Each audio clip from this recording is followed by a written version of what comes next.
অন্যদের বিড়ালদেরকে দেখি কি কি সুন্দর করে টিকটিকি মারতেছে, ইঁদুর মারতেছে, মানে বাসাটা একটা ওয়ারিয়র হিসেবে কাজ করতেছে। আর আমাদের বিড়ালটা না টিকটিকি মারতে পারে, না তেলাপোকা মারতে পারে, কিচ্ছু পারে না। শুধু খালি ওর জন্য দামি দামি খাবার আনতে হবে। দামি দামি খাবার বলতে সে খাবে পাউরুটি, আইসক্রিম, মিষ্টি, দুধ, মাছ, মাংস।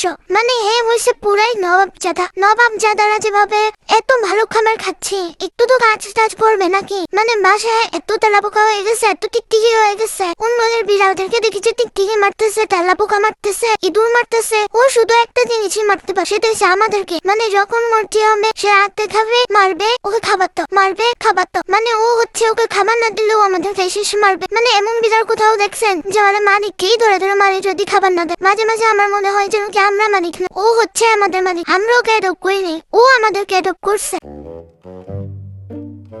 এই মেও, করে যাও, আর একটু আছে। আরে শেষ করে দাও মেও, না এটা শেষ করো। তোমার এটা বাসি কে খাবে?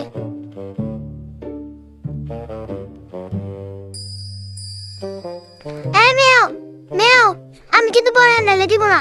মেও, এটা পুরোটা শেষ করো, একটু আছে খালি।